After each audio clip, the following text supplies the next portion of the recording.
Good morning, everyone. Welcome. My name is Menachem Creditor. It's my honor to serve as scholar in residence and rabbi for UJA Federation of New York. We bring you Torah and music, blessing, and community every weekday.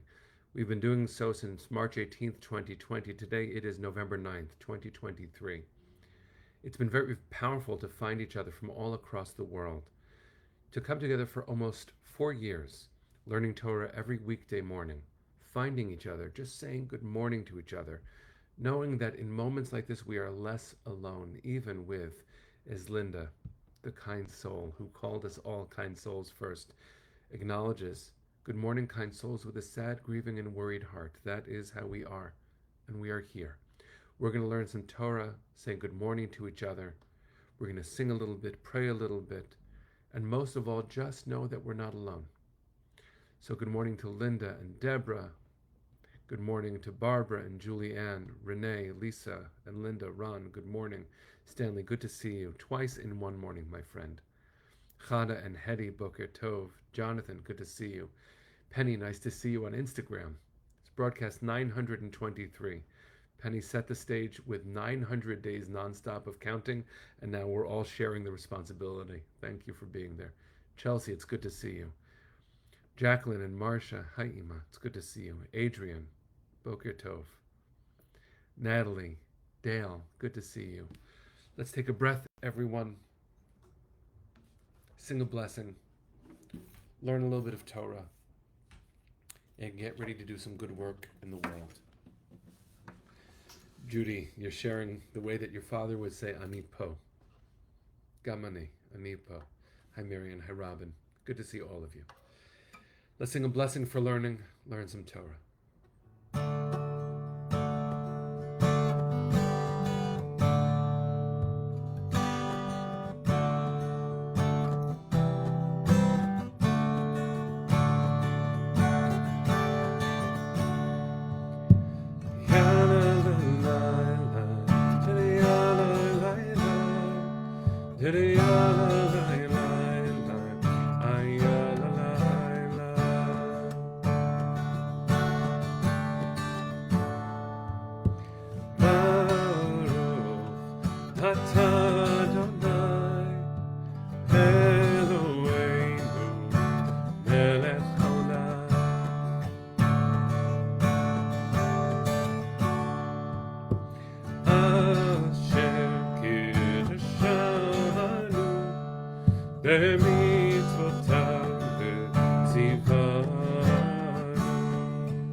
All right, friends.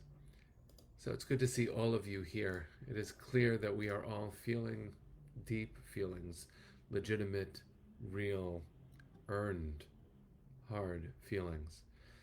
Let me share a little bit of Torah and then share a little bit of music. It's been so beautiful to gather as a community for 923 weekday mornings in a row, and especially now. Especially now. It's important for you all to know that if you are feeling sad or scared or just not feeling at all, because that's what trauma does too, you're not alone. We're saying Am Yisrael Chai over and over. In fact, I came out with a book in response to what happened with voices from around the world called Am Yisrael Chai, and none of it is light right now. It's so important for us to be kind and gentle on ourselves as we do the work we must in order to support our family. Part of that is learning Torah and knowing that the timelessness of the text is an anchor in the world. We have been through horrible things. Jewish history is replete with examples, even though this is incomparable. This is an incomparable moment. So before I say any Torah, I'm going to ask you, and Stan, this is the second time I'm asking you to do it this morning. Just everyone for a second, wherever you are, just take your hand, place your hand on your heart, close your eyes for a second, and let me remind you to feel your heartbeat and to breathe for a second intentionally. I'm going to do it too.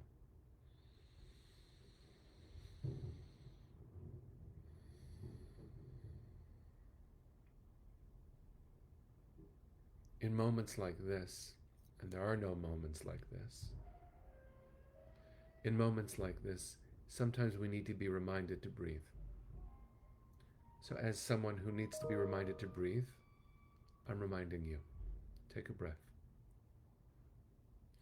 Not offering answers nor political commentary. That's not what this is about. I'm not going to amplify the imagery that is now seared into our eyes. I'm not even going to share vignettes from my trip to Israel, where I just got back Thursday morning. But I'm letting you know that I'm heading back to Israel right after Thanksgiving. There are missions being led by organizations all over the world, and in between, I will see you all this coming Tuesday in Washington, D.C., at what is going to be a historic gathering of our people. At least in New York, UJA has sponsored 87 buses at least for our organizations for people to register. We have raised over $140 million in our emergency campaign. I hope that you will contribute to that. Right now, breathing takes precedence. Because when we say Am Yisrael Chai, it begins with you. Breathe.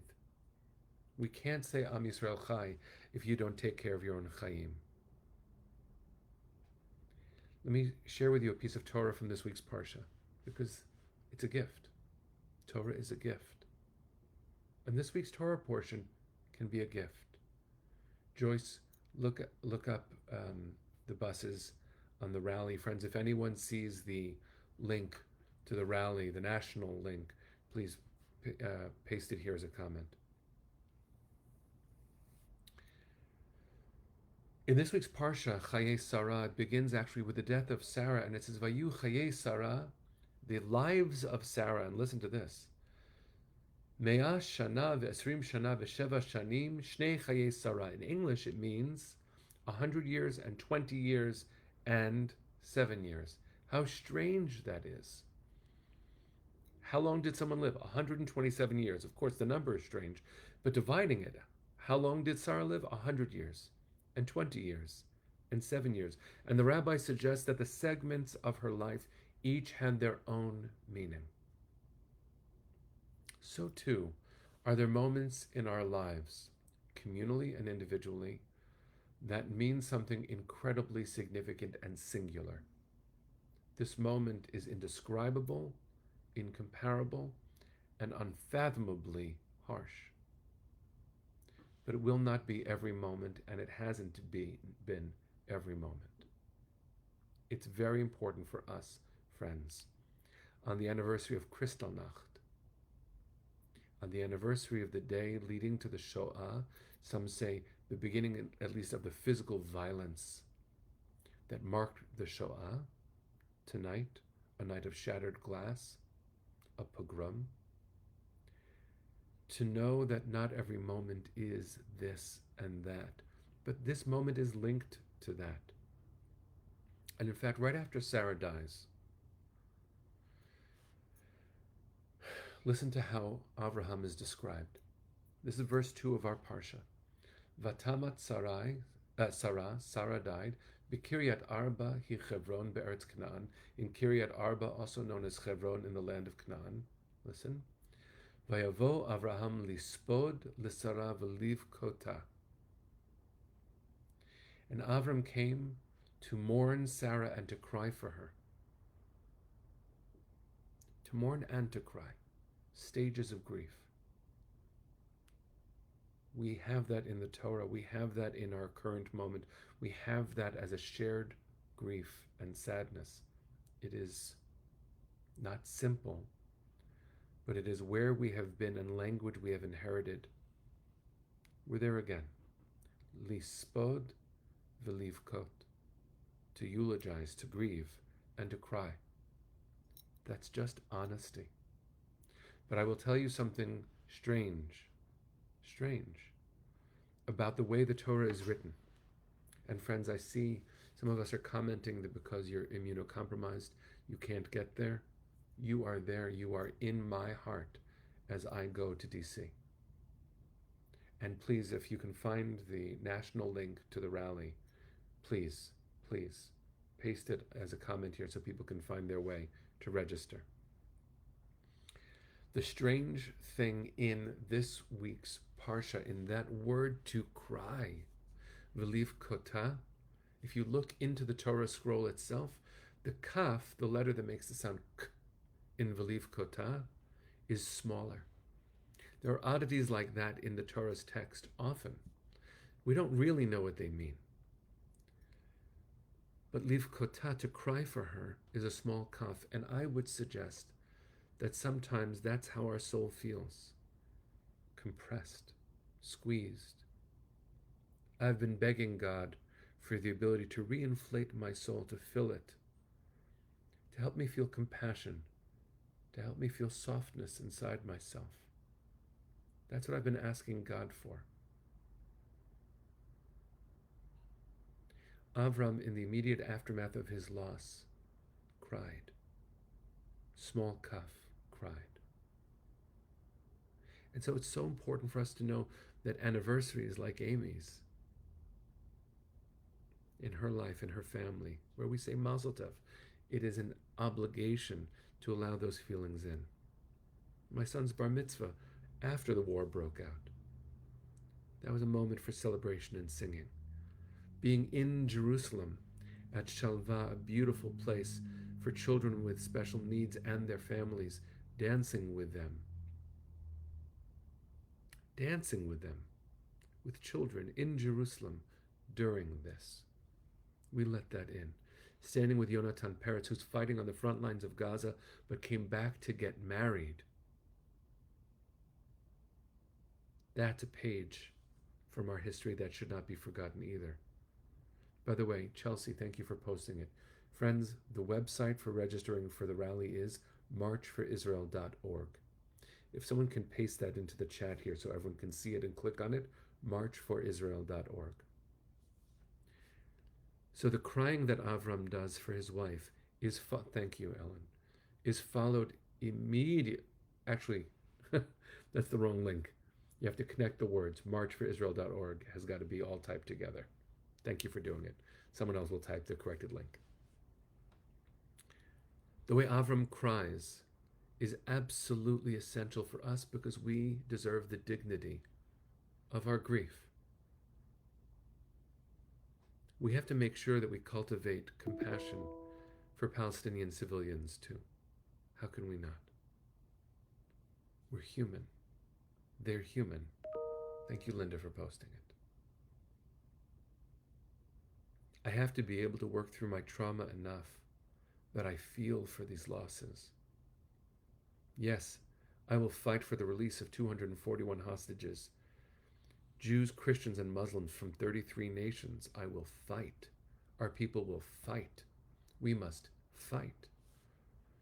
But those tears come from a full soul that knows how to feel.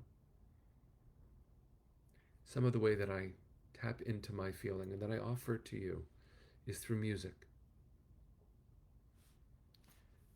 Next to my heart is this necklace. I will wear it until I don't need to. For good reason, please God. Halev shalanu shavui ba'aza. Our heart is captive in Gaza.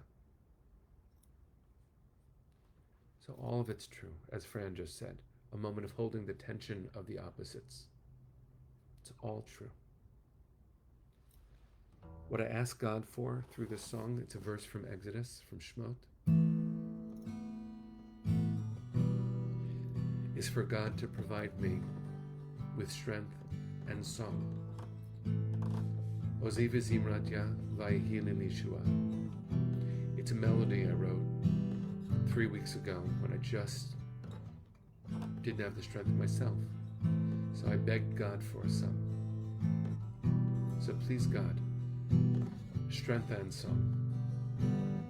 Wherever you are, I hope you'll sing with me. Ozi v'zim rakya v'yehi lishua. Ozi v'zim rakya v'yehi lishua. Ozi v'zim rakya v'yehi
Chords, friends, for those who are looking, it's just 3 chords: A minor, E minor,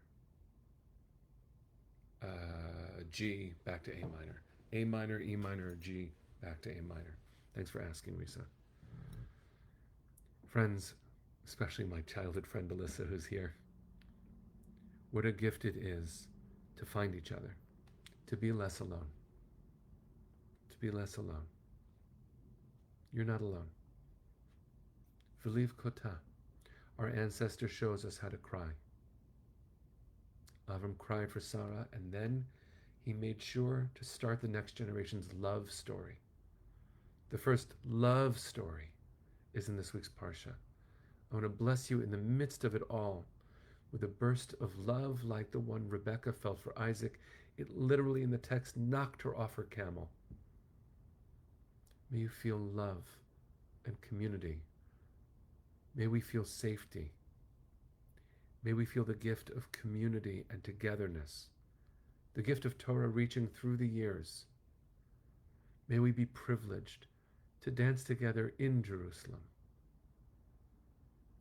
May the war end because our children and grandparents were saved and brought home. And may everyone decide that this is just not the way. May our values be alive in our souls. May our souls from V'liv Kota being held tight grow again inside.